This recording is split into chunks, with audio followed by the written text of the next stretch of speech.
Bonjour à tous et à toutes, je suis contente de vous retrouver aujourd'hui pour une vidéo un peu spéciale Saint-Valentin. Joyeux Saint-Valentin, vous êtes mes petites Valentines, petits Valentins.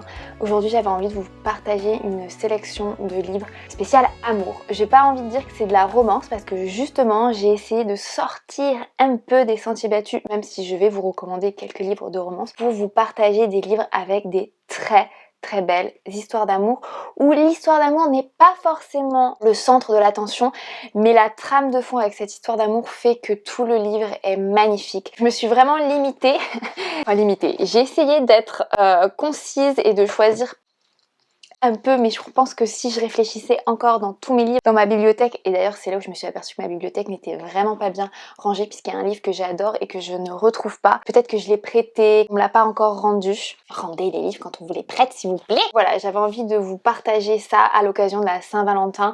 Je sais qu'on assiste aussi souvent la romance à des livres très légers qui sont pour les femmes, sur la plage et tout. Mais personnellement, j'aime bien ce style et des fois je suis agréablement surprise. J'aime aussi tomber sur des belles histoires d'amour dans des livres où à la base je m'y attendais pas du tout. Donc on va commencer moins cliché au plus cliché. Voilà, on va essayer de faire comme ça. Et je vais commencer par Normal People de Sally Rooney. Alors là c'est la version anglaise, mais sachez qu'elle a été traduite et vous avez même une super série qui est sortie avec Paul Mescal, je sais pas si c'est comme ça qu'on prononce. Mais en fait c'est une histoire qui suit deux protagonistes qui commencent à sortir ensemble au collège et on les voit évoluer au collège, au lycée et ensuite on les voit évoluer jusqu'à l'université et c'est vraiment un rapport très brut sur ce couple qui n'en est pas vraiment un et comment chacun évolue soit séparément, soit ensemble dans un couple qui recrée. Et pour moi c'est un vrai coup de cœur donc entre Connell et Marianne, surtout avec le paysage irlandais. Alors je sais que Sally Rooney est un peu voilà, soit on n'aime pas du tout parce que c'est vrai que c'est très sharp, c'est très les dialogues, les descriptions sont très brutes. Et personnellement, moi j'adore surtout en version originale parce que je trouve que des fois la version traduite ne retranscrit pas justement ce côté. Parce qu'elle choisit quand même bien ses mots, ça va droit au but, vous n'avez pas des longues descriptions, mais pourtant il y a quand même la présence de la nature, des paysages irlandais. J'aime beaucoup, c'est très intimiste comme roman et c'est pas finalement une romance. Voilà, c'est pas du tout une romance comme on aimerait l'entendre, c'est vraiment sur les rapports humains. Si vous n'avez pas encore lu Normal People, vraiment ça vaut le coup, que vous aimiez ou que vous détestiez, allez-y.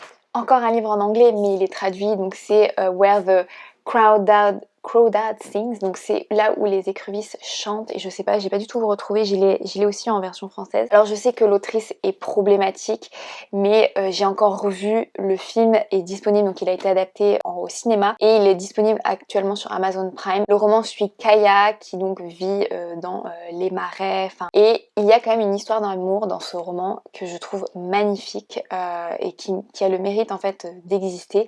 Et je sais que le roman c'est plus finalement une enquête sur un meurtre avec une double temporalité entre l'enfance de Kaya et la date de ce meurtre et en fait on remonte petit à petit avec d'un côté on a l'enquête qui avance et petit à petit la narratrice avance sur de l'enfance de Kaya jusqu'à la date du meurtre et tout ce qui lui arrive entre son enfance et ce meurtre. Et il y a effectivement une histoire d'amour qui est très belle et je trouve qu'en fait, même si ce n'est pas le sujet central du livre, puisqu'il y a ce meurtre, il y a la vie de Kaya, je trouve quand même qu'elle est très belle cette histoire d'amour. Et voilà, et je pense que ça nous fait croire un peu en l'humanité, entre la gentillesse des fois des hommes, voilà, et que ça peut être aussi de belles amitiés sans forcément passer par l'amour. Et moi j'ai vraiment pleuré dans ce livre, ce livre a été un coup de cœur et je ne savais pas du tout une autrice problématique. Si vous l'avez pas encore lu, n'hésitez pas à le lire avant de regarder le film parce que le livre c'est toujours mieux, hein. Mais le film était vraiment pas mal quand même. Mon désir le plus ardent, pareil, c'est l'histoire de Maddie qui va malheureusement tomber malade et souffrir en fait de la sclérose en plaques. C'est à la fois sa vie à elle, de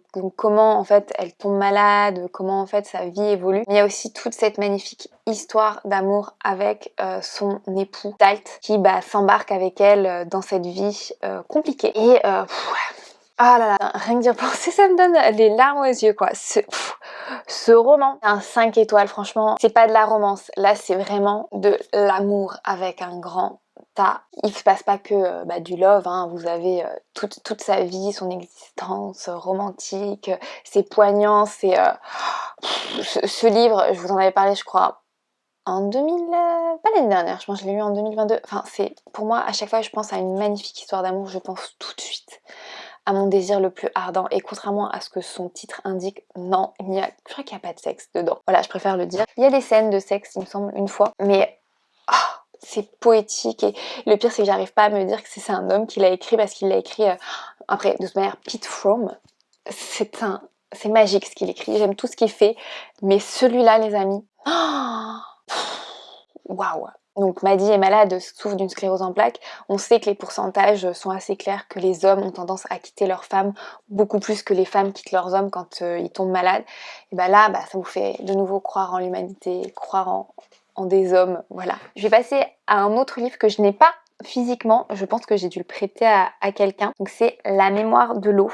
En anglais c'est The Paper Palace, je vous le mettrai juste ici. Et en fait ça suit 50 ans d'une vie d'une femme avec forcément une petite histoire d'amour en trame de fond. Alors attention, je suis TW sur celui-ci puisqu'il y a un viol, voilà, je préfère le dire. Mais ça ne demeure pas moins pour moi une histoire d'amour magnifique, même si la fin, je suis toujours choquée par cette fin, il faut que je le relise je pense. En fait on suit l'histoire de Ellie sur une grosse tranche de vie, donc de son enfance jusqu'à, on va dire ses 40 ans, et notamment ce qu'elle vit dans son enfance, et justement une très belle histoire d'amour quand elle est voilà, adolescente, et tous les bouleversements de sa vie, et comment cette histoire d'amour, comment, voilà. Et en fait l'histoire d'amour n'est pas du tout centrale, c'est juste son caractère à elle, ses expériences de vie à elle, comment ça la forge elle et quelles sont les conséquences sur sa vie, et comment finalement elle peut ou ne pas vivre cette histoire d'amour. Et ce livre est magnifique. J'ai adoré la traduction, j'espère vraiment qu'un jour il va être adapté au cinéma. Mais pareil, c'est une... voilà, ce que je vous dis, c'est pareil, c'est pas de la romance. Vous avez, effectivement, il y a une histoire d'amour, mais ce n'est pas le centre du roman, mais vous avez quand même envie de savoir, forcément ce qui va se passer, voilà ce qui va se passer, et c'est pas en mode oui crescendo, tout est bien qui finit bien, vous verrez, c'est vraiment assez à part. Par contre lui c'est un bon, il est assez gros comme livre, mais je peux vous assurer que quand vous êtes accroché, vous êtes vraiment accroché. J'enchaîne sur une sélection un peu plus cliché, donc je vais aller du moins cliché au plus cliché. Donc je vais commencer par Les 7 maris d'Evelyn Hugo. Avec une histoire d'amour que vous vous attendez pas. Et j'ai adoré parce que c'est sur un format reportage. En fait, à la base, moi, je l'ai écouté en livre audio, puis j'ai terminé en lecture. Et waouh les amis, c'est pareil, ce n'est pas de la romance, c'est vraiment on suit Evelyn, qui est donc une star de cinéma. Il y a un reportage en fait qui est fait sur sa vie. On la suit en fait sur justement les 7 maris qu'elle a eus, et vous allez être très surprise. C'est pareil, pas de romance, il y a plein d'aventures, plein de rebondissements, puisqu'on suit vraiment, c'est un récit, c'est pas autobiographique, mais c'est une biographie. Il va y avoir une très très grosse surprise, et ce livre se dévore complètement. C'est pareil, pas de romance, il n'y a pas de scène de sexe, voilà, je crois, je le précise, enfin, je vais pas dire de bêtises. Waouh! Ce livre, c'est de l'amour à l'état pur. Et on voit aussi à quel point c'est difficile justement de vivre cet amour-là. Voilà. Voilà, je vous en dis pas plus. Pareil, ce n'est pas de la romance.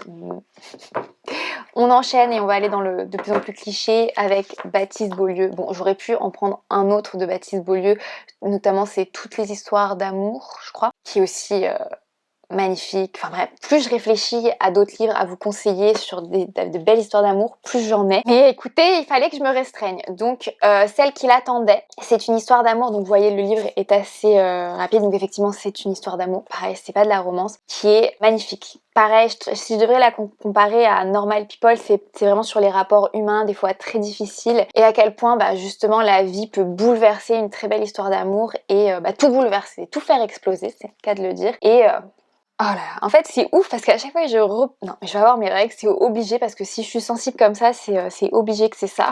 Mais waouh, c'est comme Baptiste Beaulieu a une plume, c'est hyper poétique, hyper romantique. Vous allez pas vous attendre à ce qui se passe dans ce livre, mais waouh, waouh, waouh, waouh. Bon, par contre mon livre il est parti un peu en morceaux, et je trouve qu'il se lit bien justement à cette fin d'hiver. Il y a beaucoup de lumière dans ce livre, beaucoup d'espoir. Je sais que j'essaie de pas vous lire les résumés, que ça soit juste des sélections, des présentations de livres, mais c'est vraiment une histoire d'amour que on souhaite à tous. Donc là c'est un livre en plus en français avec oh, de la magie. Baptiste Beaulieu a une plume, c'est juste... Mais l'histoire d'amour, pareil, c'est pas de la romance, voilà, c'est de l'amour. de l'amour avec un grand A. Maintenant, on peut passer à mes livres de romance. Là, pour le coup, c'est de la romance où la trame de fond, ce n'est que ça. C'est que, voilà, qu'est-ce qui va se passer? Est-ce qu'ils vont finir ensemble ou pas? Je vais commencer par peut-être celui qui est le moins... Il est cliché, mais vous avez quand même beaucoup de détours qui font qu'il est un peu moins cliché. C'est un petit bonbon à lire, donc c'est Tous nos étés de Carley Fortune. Je sais que quand je l'ai recommandé, tout le monde m'a dit « Bon, ouais, il est super cliché ton livre ». Oui, il est cliché, mais de nouveau, c'est une histoire d'enfance, il y a plein de bouleversements, Je trouve qu'il se lit vraiment bien et on a tous envie d'avoir un Sam dans notre vie. Et ce Sam, j'en suis tombée amoureuse. Il est génial. Il y a des scènes de sexe, mais qui sont très mignonnes. C'est trop mignon. C'est avec le Woman Gaze, donc franchement, on valide. Et voilà, si vous cherchez un petit roman bonbon, voilà, qui vous fait croire à nouveau, avec ces belles histoires d'amour, d'enfance. Enfin, d'enfance, je dis d'enfance, mais en fait, c'est des amitiés qui se transforment en love. Et waouh. Alors, je sais que c'est cliché, mais franchement, c'est un beau cliché. D'ailleurs, pourquoi se priver de clichés? On enchaîne, forcément, je devais le caler ici, de Ali Hazelwood. J'ai sélectionné The Love Hypothesis parce que c'est le premier que j'ai lu, qui est donc bien sûr traduit en français. Mais je l'ai beaucoup aimé celui-ci parce qu'effectivement, il est un peu moins... Il est cliché. Il est un peu moins cliché que ce qu'on pense et qu'il y a vraiment une grosse trame sur le féminisme, les femmes dans la science, un peu plus que dans d'autres romans et je l'ai adoré. Et surtout, ce qui est bien, c'est que pour une fois, c'est un amour où c'est l'homme qui love plus, qui est plus amoureux que la femme, et ça c'est plutôt cool. Il y a des scènes de sexe, je le précise, et pareil, woman gaze dedans, des très belles scènes. Des fois je suis très mal à l'aise quand je lis des scènes de sexe faites par des femmes, et là je me dis, on dirait que c'est plutôt c'est avec un male gaze, c'est très mal fait. Là pour le coup je valide. C'est voilà, si vous n'avez pas encore lu du Ali Hazelwood, profitez de la Saint-Valentin pour vous offrir un petit exemplaire. C'est de la romance, c'est très drôle. Franchement, j'ai éclaté de rire à plusieurs reprises sur ce livre. C'est un peu niais, mais franchement, on veut ce genre de bonbons à sucer à la Saint-Valentin. Je parle des bonbons. Emily Henry, alors bon, je vous ai sélectionné Happy Place parce que clairement pour moi c'est mon préféré. Mais il y a comme un roman d'été qui existe en français, je vous le mets juste ici, dont je vous ai parlé. Et j'ai enchaîné avec Happy Place qui pour moi est aussi un énorme coup de cœur. Vous suivez en fait un groupe d'amis qui finalement se transforme en groupe de couple et il y a une rupture et au final ces deux ex doivent quand même faire genre qu'ils sont encore ensemble parce que c'est le mariage d'une amie et qu'ils veulent pas en fait que ça se passe mal, que ça fasse une mauvaise ambiance, donc ils font genre d'être encore en couple. Et je trouve qu'en fait ce roman aborde plein de problématiques dans un couple comme en fait j'aime bien cette expression en anglais, c'est to grow apart, donc ça veut dire mûrir mais pas dans le même sens, donc prendre des chemins différents parce qu'en fait on vieillit mais on vieillit pas de la même manière et qu'au final on n'a plus autant de points en commun que quand on s'est rencontrés et on s'aime moins, on s'aime plus comme avant et je sais que des fois il faut faire des efforts dans une relation mais des fois quand la connexion est rompue, voilà. C'est pour ça que j'aime beaucoup ce vers To Grow Apart, ça prend du sens et ça parle un peu de ça et surtout beaucoup de non-dits, de problèmes de communication et même si c'est une romance un peu cliché en disant ils se retrouvent, forcément ils vont se retrouver, en fait tout le chemin pour se retrouver des fois n'est pas évident. En sport, je vous parle souvent de l'importance de toute la préparation avant d'arriver sur une ligne de départ et là c'est pareil les amis, il faut vraiment ramer dans ce livre pour comprendre comment ils vont finalement revenir ensemble. Elle aborde aussi le sujet de la dépression. Je vous parlais un peu anglais, il est aussi très facile à lire. En fait, j'ai préféré quand même Happy Place, je me suis un peu plus attachée. Il y a un peu plus de tension, enfin... Voilà, j'ai un peu préféré celui-ci. On finit par de la grosse romance. Voilà les amis, j'espère que cette sélection de livres d'amour avec un grand A vous a plu. N'hésitez pas à me dire en commentaire quel est votre livre d'amour, le livre que, voilà, donc pas forcément de la romance, bon après si vous avez un livre de romance à me conseiller, je prends aussi, mais mes commentaires sont là pour vous s'il vous plaît, je vous ai quand même fait une très grosse sélection, c'est donnant, vous devez aussi m'en donner à moi aussi. Voilà, je vous fais plein de bisous, je vous envoie plein de love. Attendez, comment ils font les gents? Non, ça c'est, bon bref. Je vous envoie plein de cœur à la millénium, bref, millénial. Prenez bien soin de vous, que vous soyez en couple ou pas, la Saint-Valentin, on s'en fiche, bref, je vous en fais des petites fleurs aussi. Pensez à vous abonner pour mes vidéos libres ou sport. Et écoutez, je vous dis à très vite, bye bye!